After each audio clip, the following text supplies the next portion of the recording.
आपला वेगवेगळा प्रोडक्ट आहे मॅग्नेटिक थेरपीचा. तर त्याच्याबद्दल मला असं वाटतं की इथं प्रत्येकाने तो प्रोडक्ट वापरलाय. किती लोकांनी मॅग्नेटिक थेरपीचा प्रोडक्ट वापरलाय? बायोमेट्रिक सगळ्यांनी वापरलाय. ऑलमोस्ट प्रत्येकाला माहिती आहे मॅग्नेट काय होते. परंतु मी तुम्हाला एक लॉजिकली आहे ना, म्हणजे जेव्हा तुम्ही मार्केटमध्ये गेले, समजा तुम्ही सेल करताय, तर एक लॉजिक, छोटासा लॉजिक की ज्याला कोणी न काढून नाही शकत. या पृथ्वीवरती असणाऱ्या प्रत्येक सजीवाला मॅग्नेटची आवश्यकता आहे. बरं, नासाच्या बारेमध्ये कोणी ऐकलंय? नासा हे नाव ऐकलंय का? प्रत्येकाला माहिती आहे नासा कोण आहे? सांगू शकता? कोणी सांगू शकतं मला नासा बद्दल काही दोन शब्द? प्रिया मॅडम, कविता मॅडम, अहो मोबाईल सोडा. नासा एक वर्ल्ड वाईड खूप मोठी स्पेस एजन्सी आहे. वेगवेगळे रॉकेट, वेगवेगळे अंतरिक्षमध्ये उपकरण पाठवायचं काम करते. म्हणजे वर्ल्डची सगळ्यात टॉप मोस्ट एजन्सी नासा, सगळ्यात पहिला तीच येते. त्यानंतर आपली भारताची इस्रो येते, नंतर चायनाची येते. म्हणजे असे वेगवेगळ्या प्रत्येक देशाकडे स्वतःची स्पेस एजन्सी आहे. त्यातली सगळ्यात मोठी स्पेस एजन्सी म्हणजे नासा. नासाने हल्ली एक लिटरेचर पब्लिश केले 2055-60 पर्यंत पृथ्वीवरती काही इलेक्ट्रॉनिक प्रमाणात एवढं वाढ होणार आहे. म्हणजे मोबाईल आपण वापरतोय, लॅपटॉप वापरतोय, वायफाय वापरतोय, पण पुढं ह्युमनॉइड म्हणजे अर्धा मानव अर्धा रोबोट. म्हणजे एखाद्याचा हात नसेल तर तो उपकरणाने हात त्याला लावला जाईल, त्याला म्हणतात ह्युमनॉइड. जेव्हा ह्युमनॉइड येईल ना, तेव्हा प्रत्येकाला मॅग्नेट हे कंपल्सरी होणार आहे, कारण रेडिएशनचं प्रमाण तेवढं वाढेल. तर एक लॉजिकल एक थॉट तुम्हाला सांगतो. कोणाच्या गावाकडं तळ किंवा तळामध्ये किंवा स्विमिंग पूल मध्ये आंघोळ करणारे लोक किती येतात? जे एखाद वेळ आंघोळ केली आहे त्यांनी आयुष्यामध्ये, एक वेळ आंघोळ केली बाबा मी, नदीमध्ये गेली, तलावामध्ये गेली आहे ना. असं कधी होऊ शकतं का की आपण एखाद्या तलावामध्ये जंप मारला किंवा एखाद्या स्विमिंग पूल मध्ये गेलो आणि आपल्याला एक थेंब पाणी लागलं नाही? असं पॉसिबल आहे का? पॉसिबल आहे का? पॉसिबल नाही ना. आपण ओले होणारच 100%. जर तुम्ही पाणीमध्ये उडी मारली तर तुम्ही 100% ओले होणार, कारण आपल्या आजूबाजू काय आहे? पाणी. आपण त्याच्या आतमध्ये गेलो म्हणून आपण ओले झालो.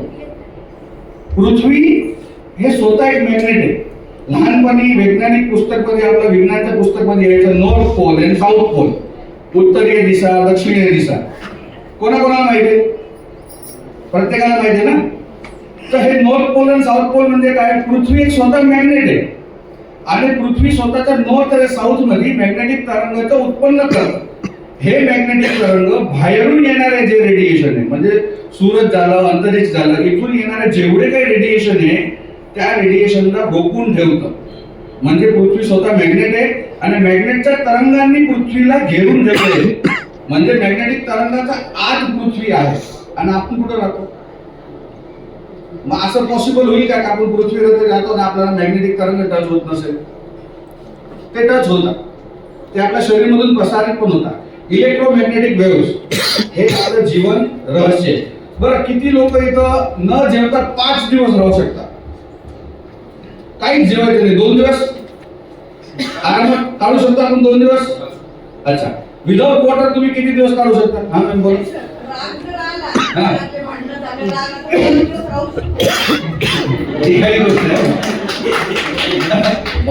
हे एकदम सत्य आहे.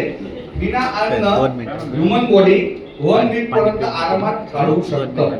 ओके, आणि सायंटिफिकली प्रूव्ह. मी आता जे काही पण बोलतोय ते सायन्स आहे. कोणतंही लॉजिक किंवा मॅजिकवर आपण बोलणार नाही, कारण प्रोवेटा कंपनीमध्ये आपण जो कोणताही प्रोडक्ट आणतो तो 100% रिसर्च बेस्ड प्रोडक्ट असला पाहिजे. म्हणजे कोणतीही मोठी ऑर्गनायझेशन किंवा कोणताही मोठा व्यक्ती आपल्याला चॅलेंज त्यांनी जर केला तो स्वतःला साबित करता आलं पाहिजे. असं नाही की बाबा मी कमी शिकलोय म्हणून मला त्यातलं काही माहित नाही. एकदम छोटे छोटे मुद्दे डोक्यात टाकायचे आणि ती गोष्ट याद ठेवायची. ओके, तर बिना फूड म्हणजे न खाता 5 दिवस काढू शकतो. बिना पाणी 2 दिवस पॉसिबल आहे. 1 दिवस बिना पाणी 1 दिवस निघू शकतो. 5 तास निघतात. ओके, आता बिना हवा किती तास काढू शकता तुम्ही? श्वास न घेता, नाक बंद, 15 तास. लोक तुमची पूजा करतील काढण्याचं, खरं सांगतो मी, है ना. 5 मिनिटं काय 1 मिनिट सुद्धा काढता येणार. म्हणजे हे साबित झालं इथं प्रॅक्टिकली की आपलं शरीरचा मुख्य आहार म्हणजे आपल्या शरीराला सगळ्यात जास्त लागणारी वस्तू म्हणजेच ऑक्सिजन, हवा. ओके, त्याशिवाय आपण 1 मिनिट सुद्धा काढू शकत नाही. परंतु आपण जेव्हा श्वास घेतो तो हा श्वास जातो कुठं? लंग्स मध्ये, फुफ्फुसे. म्हणून सिगरेट पिणाऱ्या लोकांना डॉक्टर काय म्हणतात, सिगरेट पिऊ नका, तुमचे फुफ्फुसे फेल झाले तर तुम्ही मराल लवकर, आहे की नाही? तर फुफ्फुसांमध्ये गेलेला हा ऑक्सिजन आपल्या बॉडीमध्ये ट्रॅव्हल कसा करतो? Blood cells through. आपलं जे रक्त असतं ना ते टॅक्सीचं काम करतं. काय? मेडिकलला गड्डी लेके कोणी कोणी गाणं ऐकलंय, आहे की नाही? गदरचं. मग तो गाडी घेऊन निघतो तो सोबत ऑक्सिजनला पण घेऊन निघतो. म्हणजे ब्लड सेल आपल्या बॉडीमध्ये ट्रॅव्हलिंग अँड ट्रान्सपोर्टचं काम करतो. या ट्रान्सपोर्टची मेन हेड ऑफिस कोण आहे माहितीये का? आपलं हृदय. हृदय. प्रत्येक ब्लड सेलला, तुमच्या शरीरामध्ये असलेल्या प्रत्येक ब्लड सेलला हृदयाकडे यावं लागतं ऑक्सिजन घेण्यासाठी. ऑक्सिजन नावाचा पॅसेंजर कोण देतो त्याला? हृदय. आणि हे संचालित करण्यासाठी त्याचं मेन काम म्हणजे त्याला सांगणारं काम कोण करतं? आपला मेंदू.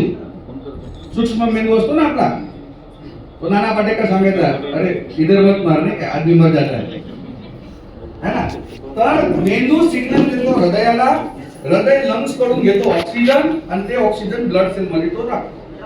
आपल्या शरीरामध्ये 2 प्रकारचं रक्त असतं, शुद्ध रक्त, अशुद्ध रक्त. म्हणजे अशुद्ध रक्त काही कामाचे नाही, त्यातला काही प्रकार नाही. अशुद्ध रक्त म्हणजे कसं रक्त ज्याच्यात ऑक्सिजन नाहीये.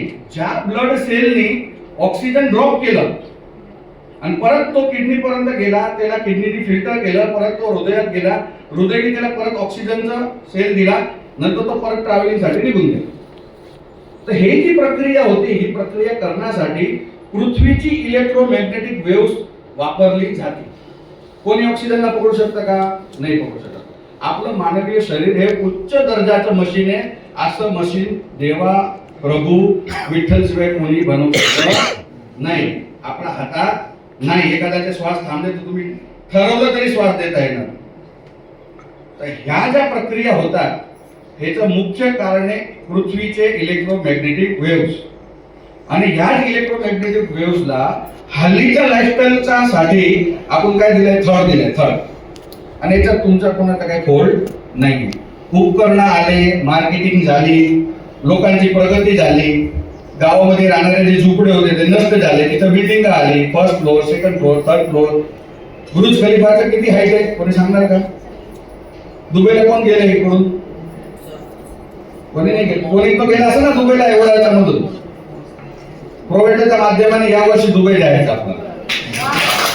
आपण मधून 100 मजलीपेक्षा पण मोठे मोठे बिल्डिंग यायला लागले. बरं, सगळ्यात जास्त घरात कोण राहतात? सगळ्यात जास्त वेळ घरात कोण स्पेंड करतात? महिला, है ना. आता इथं बसलेल्या लोकांपैकी किती लोक असे जेव्हा ते पैदा झाले किंवा ते 10 वर्षाचे 15 वर्षाचे झाले तेव्हा मोबाईल नावाचा काही गंमत नव्हती? किती लोक तसे? मोबाईल नव्हता, नेटवर्क नव्हता. म्हणजे तुम्ही काही काळा पुरता तरी विथआउट रेडिएशन जगले. मग एखादा माणूस 90 वर्षाचा होतो आपल्या घरामध्ये, आपण काय म्हणतो? त्यांनी जुनं अनाज खाल्लेलं आहे म्हणून टिकून आहे म्हातारा, नाही का? त्यामागचं कारण काय माहिती का? ते त्या माहोलमध्ये राहिले, ते पृथ्वीशी निगडीत होते. असं होतं का तुमचे जे पूर्वज, आपल्या आजी आजोबांना 4 पाय, 4 हात, 5 डोळे, 2 तोंड असं होतं का काही? ते आपल्या जातीत दिसेल, है ना. आपलं भागत भागत ते गेले, ते आपल्या जाती सेम टू सेम होते. परंतु ते 90 वर्ष, 110 वर्ष जगायचे. खरं आहे का खोटं आहे? आता यापैकी बसलेले किती लोक गॅरंटी देणार की मी 90 वर्ष जगणार आहे? हे सोडवण्यासारखं सोडू. कारण हेल्थ तुम्ही सांभाळत असतात म्हणून तुम्ही एवढा कॉन्फिडन्सली बोलताय. परंतु आपल्या जीवनशैलीमध्ये, त्यांच्या जीवनशैलीमध्ये एक खूप मोठा गेप आलेला आहे. तो गेप म्हणजे काय? बघा, ते घरात राहायचे पण मातीचे घर होते, लोखंडी नावाची वस्तू नव्हती. सल्ले होते का? नव्हते. आपल्या घरामध्ये सल्ले. मग हे काय करतं? पृथ्वीची मॅग्नेटिक एनर्जी सोकून घेतं, तुमच्यापर्यंत पोहोचू देत नाही. बरं, त्यांच्या घरामध्ये डिजिटल चुले होते का? इलेक्ट्रिक वाले, लाईट वाले? आपल्या घरात आहे. किती लोकांच्या घरात शेगडी आहे? चुला म्हणजे तो गॅसवाला चुला नाही, साधा लाईट वाला चुला. किती कोणाच्या घरात आहे? कोणाच्या घरात फ्रीज आहे? फ्रीज किती लोकांच्या घरात आहे? 100%. बघा, थोडंफार चर्चा करू एकमेकांसोबत. तर समजायला सोपं पडेल ना. तर प्रत्येकाने प्रतिसाद द्यायचा. किती लोकांच्या घरात टीव्ही आहे? सर्वांच्या आहे. इकडे कोणाकडे टीव्ही नाही? गरीब लोक आहेत. Fridge, TV, washing machine, cooler, AC, wifi हे आपल्या जीवनाचे हिस्से झाले. ते होते का आपल्या पूर्वजांच्या घरात नव्हते? तर ह्या सगळ्या इलेक्ट्रॉनिक डिव्हाइस मधून हेवी प्रमाणात रेडिएशन निघतं. जसं मी विचारलं, काही लोकांनी इथं 15 वर्ष 20 वर्ष विदाउट रेडिएशन काढले, तेव्हा कोणत्याही प्रकारचे डिव्हाइस नव्हते. परंतु आता आपल्या मुलांचा जर विचार केला तर सगळ्यात जास्त घरात राहणारे आपली मुलं नाही, आपण म्हणजे महिला वर्ग हे सगळ्यात जास्त धोका आहे. सगळ्यात जास्त धोका असलेला व्यक्ती जर कोणी असेल तर लहान बाळ घरातलं आणि महिला. तुम्ही आज डेटा घरी गेल्यावर चेक करा, भारतामध्ये येणारे हार्ट अटॅकचं प्रमाण लहान पोरांमध्ये किती वाढले गेल्या 5 वर्षात. तुम्हाला लक्षात येईल, मी जास्त नाही बोलत आहे. 2020 ला किती पोरं वारले हार्ट अटॅक मुळे, त्यांची वय किती होती, आणि 2025 मध्ये वारणाऱ्या पोरांची वय किती होती आणि किती संख्या होती. सगळ्यात कमी वर्ष म्हणजे 8 वर्षाचा मुलाला हार्ट अटॅक आलाय. हे विश्वास करणं अवघड आहे, परंतु हे होत आहे. आपण असा समाजात किंवा असा परिवारात किंवा असा घरात राहतोय तिथं फॅसिलिटी सगळी भेटते आपल्याला, नाही भेटत त्यातला काही प्रकार नाही. परंतु पृथ्वी सोबत निगडीत जे तत्व आपलं आयुष्यासाठी गरजेचं आहे ती वस्तू न भेटता डोक्यात जेवढे जास्त डोपामाइन रिलीज होईल त्या प्रकारचे तत्व आपल्या घरात आहे, म्हणजे रेडिएशनतून बनलेले उपकरण. मग आपण म्हणतो माझा मुलगा चिडचिड करतो, मुलगीला चिडचिड करतात. कारण काय? कारण त्यांचं जे ब्रेन सिस्टमची नर्वस सिस्टम जी असते ना, नर्वस सिस्टम तिला रन करण्यासाठी म्हणजे या मेंदूला काम करण्यासाठी इलेक्ट्रोमॅग्नेटिक थेरपी लागते. इलेक्ट्रोमॅग्नेटिक थेरपी ती पृथ्वी आपल्याला फ्री मध्ये देते, परंतु आपल्याकडे वेळ आहे का? किती लोक आज आत्ता मोबाईल सोडायला तयार आहे सांगा? Very good. किती लोक घरातलं फ्रीज फेकून देतील आज गेल्यावर, वायफाय काढून टाकणार. तुम्ही ठरवलं तरी रेडिएशनतून लांब तुम्ही राहू शकत नाही, कारण आता काळाची गरज पण आहे आणि आपल्याला प्रगती पण करायची आहे. परंतु आपण त्या गोष्टीला निग्लेक्ट जर नाही करू शकत तर precaution is better than cure म्हणून ही थेरपी घेतली पाहिजे. Precaution is better than cure. मुलांच्या शिक्षणामागे तुम्ही 10,000 खर्च करत असेल महिन्याला, स्वतःची हौसासाठी तुम्ही मोबाईल घेत असेल, कमीत कमी 2 लाखावाले पण मोबाईल घेतात, 20,000 वाले पण मोबाईल घेतात, 2 वर्षात बदलतात. ही थेरपी फक्त 5,500 घरातले 3 मेंबर आरामात सिक्युअर होतात आणि 10 वर्षापर्यंत काही अडचण नाही. मग पैसा वसूल डील आहे की नाही? रोजच्या 1 रुपयापेक्षा पण कमी कार्यक्रम झाला. कोणाकोणाला वाटतं पैसा वसूल कार्यक्रम? महाप्रोडक्ट घेतला पाहिजे ना, आणि लोकांना दिला पाहिजे का? किती लोकांनी दिला आतापर्यंत? 15 लोकांना दिले, तसे हात वरती करा. बाकीचे लोक काय विचार करताय? विचार करण्यामध्ये काही वेळा वय निघून जाते, काही वेळा वेळ निघून जातो. म्हणजे आज मी हेल्दी आहे, मी तुम्हाला माझा किस्सा सांगतो.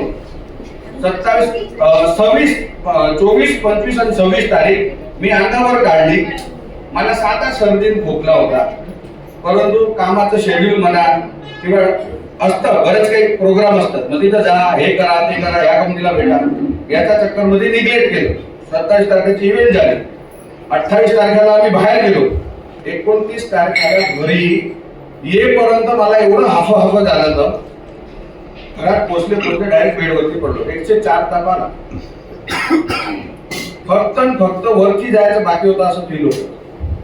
आणि तेव्हा मला एक वस्तू खूप मनापासून रिअलाइज झाली.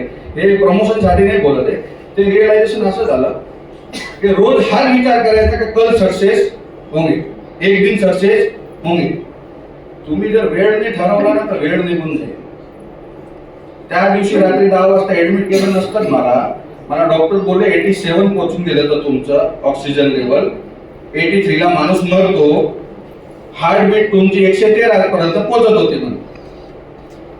तुम्हाला हाय बीपी झाला. मी एवढा घाबरलो. दुसऱ्या दिवशी त्यांनी जेव्हा सगळं सांगितलं, आणि जस्ट 27 तारखेला एक माणसाला भेटलेलो होतो, हयासा कंपनीचे सीईओ, मोठा लेवलचा माणूस, हयासा कंपनीचा सीईओ, 2 लाख रुपये महिना पगार असा झाला मला. दुसऱ्या दिवशी त्या माणसाने मला सकाळी फोन केला, ऍडमिट झालो होतो ना, त्याच्या सोबत आलेल्या व्यक्तीने, सर तुमची तब्येतीची काळजी घ्या, आमचे सीओ वारले. आदल्या दिवशी मी त्यांच्यासोबत ब्लॅक कॉफी पिलो, केक खाल्लं. काय खाल्लं? केक आणि कॉफी पिलो. शुक्रवारी तुम्हाला 5:30 वाजता भेटतो असे वायदे दिले एकमेकांना, आणि गुरुवारी विषय संपला. आज महान काम करू किंवा उद्या मोठं काम करू, उद्या लोकांची सेवा करू किंवा आपलं स्वप्न उद्या पुरं करू, त्यात पडू नका. उद्या कोणाचा सका होत नाही आणि सांगता येत नाही केव्हा हृदय पंक्चर होणार. तुम्ही जर मॅग्नेटिक थेरपी नाही वापरली, घाबरत नाहीये, परंतु तुम्हाला स्वतःला रिअलायझेशन आलंय की माझी वय 40 ची आहे आणि माझं शरीर 50 सारखं थकू राहिलं. मी स्वतःला बघून सांगतोय या गोष्टी, तुम्हाला नाही बघून सांगत. मी एक्सरसाइज करतोय, जिम मध्ये जातोय. खर्च आपण कशासाठी करतो किंवा पैसे कशासाठी कमवतो? हेल्थसाठी. Health is wealth. असे बरेच लोक आहे माझ्या ध्यानामध्ये की ज्यांच्याकडे मेडिकल इन्शुरन्स नाही, बिमार पडले का घरातले दागिने सुद्धा विकून नंतर इलाज करावा लागतो. पण 5,500ची वस्तू घ्यायला विचार करावा लागतो त्यांना, म्हणजे ते विचार करतात, हे सोच के बघतात, बातमी देते, कलगी. एकच सांगायचं, स्वतःची काळजी नाही करत नको करू, बायकोची नाही करत नको करू, आई वडिलांची नाही करत नको करू. त्यांनी दुनिया बघून घेतली. हे जे लहान लहान पोरं आहेत ना, त्यांचा विचार करा. घरात मध्ये वावरणारे हे लहान लहान पोरं स्कूलमध्ये जातात, स्कूलमध्ये वायफाय, कॉम्प्युटर, लॅपटॉप हे सगळं त्यांच्या सोबत मोठं होतं. इलॉन मस्क नावाचा व्यक्ती जो दुनियातला सगळ्यात मोठा व्यक्ती आहे, आज समृद्ध व्यक्तीमध्ये सगळ्यात 1 नंबरवर येतो, तो त्यांच्या मुलांना मॅग्नेटिक थेरपीतून वागवतो. म्हणजे त्याचं घर आहे ना, त्याच्या 50 किलोमीटर पर्यंत रेडिएशन नाहीये, तो जंगलात राहतो. आपल्या तेवढी ताकद नाही. फेसबुकचा मालिक, त्याचं घर कुठे आहे का? पहाडांमध्ये, आतमध्ये. त्याच्या घराला वर्ल्डचा नॉन रेडिएशन वाला पुरस्कार भेटलेला आहे. त्या घरामध्ये तुम्ही गेले ना, तर म्हणजे जे लोवेस्ट लेवल असतं ना रेडिएशनचा, ते पण नाही. फेसबुकचा मालक, ज्यांनी फेसबुक बनवलं, त्यांचे इंस्टाग्राम, त्यांचे व्हॉट्सअप बघण्यासाठी किंवा त्यांचे रील बघण्यासाठी आपण स्क्रोल करत असतो घरात बसले बसले. इलॉन मस्क फक्त 4 मिनिट मोबाईल वापरतो आठवड्यात. आणि हे मी बोलतो म्हणून नाही, तुम्ही गुगलला जा, युट्यूबला जा, चेक करा, स्वतः इलॉन मस्क सांगतात. तर मग आपल्याला काहीतरी शिकलं पाहिजे की precaution is better than cure. टेक्नॉलॉजीला आपण भेटू नाही शकत आहे. जपान सारख्या कंट्रीमध्ये माणसांच्या आणि लेडीजचे इनरवेअर मध्ये सुद्धा मॅग्नेट. मी बोलतो म्हणून विश्वास नका करू, नेट मध्ये सर्च करा. मॅग्नेटचे प्रोडक्ट मॅन्युफॅक्चरिंग करणारी कंपनी, नंबर 1 ची कंपनी, लेडीज आणि जेंट्स गार्मेंट मध्ये सुद्धा मॅग्नेट टाकून देते. Washable magnet. एवढी मोठी टेक्नॉलॉजी वाढली, कारण काय? येडेच का ते? त्याच्या मागचं रहस्य आहे आपला बॉडीची रिप्रोडक्टिव्हिटी सिस्टम. जी आपल्या घरची बाई, जे आपला पिल्लर आहे, बाईशिवाय संसार, माणसं मुलं पैदा करू शकत नाही. 9 महिने गर्भ धारण करणं हे आपला अवकाशाच्या बाहेरचा विषय. हे फक्त जे दुर्गा स्वरूप आहे तेच करू शकता, लेडीज वर्गच करू शकते, हे आमचे अवकाश नाही. परंतु या लेडीज सगळ्यात जास्त खतरा आहे आपल्या घरात. आपण त्यांना कशाला ठेवतो? आपण घरामध्ये सगळ्या प्रकारच्या गोष्टी अवेलेबल का करतो? कारण तिने खुश राहायला पाहिजे, तिने सेफ राहायला पाहिजे, माझे मुलं सेफ राहायला पाहिजे, म्हणून आपण सगळं करतो. परंतु छोट्या छोट्या गोष्टी ज्याचं प्रमोशन होते किंवा जसं कोणी मोठ्या प्रमाणात मार्केटिंग नाही करत, त्या गोष्टींना आपण घाबरतो. Precaution is better than cure म्हणून मॅग्नेटिक थेरपी वापरायचं म्हटल्यावर अंग काढतात. पण मग आय लव्ह यू डार्लिंग म्हणून 20,000चा मोबाईल गिफ्ट दिला. तुम्ही हे पण द्या, तुम्ही ते पण द्या, ते सोडता येणार नाही, हे पण सोडता येणार नाही. परंतु आपल्याला हे करायचंय, लोकांपर्यंत पोहोचवायचंय. आणि हे खरोखर आहे ना, जनसेवाचं काम आहे, जनसेवाचं काम. मी या लाईनीचे किंवा या इंडस्ट्रीचे म्हणून नाही बोलत आहे. प्रत्येकाच्या हातात टेक्नॉलॉजी आहे. US ला किंवा चायनाला किंवा दुबईला ही मॅट्रेस पेड 50,000च्या खाली भेटत नाही. 50,000. मी बोलतोय म्हणून विश्वास अजिबात करू नका. मॅडम 80,000 म्हणताय, कारण माझ्याकडे एक मॅट्रेस आलेली आहे, आपल्यापेक्षा लो ग्रेडची क्वालिटी असून सुद्धा ती 50,000 विकवते. त्या कंपनीने मला सांगितलं, we are plan to sell 5 lakh piece every month in India. त्याच्यापेक्षा बेस्ट क्वालिटीचा आणि एक प्रोडक्ट नाही 5 प्रोडक्ट 5.5 देतो. 10 वर्ष झाली 6 प्रोडक्ट 10 वर्ष झाली. मग खरोखर परमात्मा मिळवायचं काम नाही का? तुम्ही कोणाला वाचवताय? बघा, घरातली बाई, आपले मुलं, ज्यांच्यासाठी आपण कमवतो. तुम्ही त्यांना हे गिफ्ट जरी दिले ना, 10 वर्ष ते कंटिन्यू वापरतील ना, तर 5 वर्ष त्यांचं आयुष्य वाढ. 5 वर्ष हे लिहून घ्या आरामात. तर तसा हा बायोमॅग्नेटिक प्रोडक्ट आहे. प्रत्येकाने एज्युकेशन घ्या. आपली लाईफस्टाईलला चेंज करता आली तर थोडीफार चेंज करा. सकाळी उठून थोडं खुले घास में नंगे पैर चलो, है ना. कुठं वेळ भेटला तर जमिनीवरती बसून घ्या स्वच्छ करून, आणि सोबत बायोमॅग्नेटतून बनलेले हे जे काही पण प्रोडक्ट आहे. कारण आपला जो प्रोडक्ट आहे ना, तो रात्री काम करतो. रात्री आपली रिपेअरिंग सिस्टम चालू असते. जेव्हा आपण झोपतो ना, आपलं शरीर काही मुवमेंट करत नाही, आणि आपल्या बॉडीची रिपेअरिंग सिस्टम चालू होती. तेव्हा त्याला जेव्हा ब्लड सर्क्युलेशन भेटलं त्या टायमाला, जर चांगलं ऑक्सिजन भेटला, तर ऑटोमॅटिक तुमचे आजार बरे होणार, इम्युन सिस्टम पॉवरफुल होणार, आणि तुम्ही बिमार पडणारच नाही. पहिली गोष्ट तर या गोष्टीला निग्लेक्ट करता येत नाही. जसं मी बोललो, महिला वर्ग आणि लहान पोरं जे आता रेडिएशन मध्ये वावरत आहे कंटिन्यू, त्यांच्यासाठी हा प्रोडक्ट कंपल्सरी पाहिजे. Okay, thank you so much. एवढीच माहिती.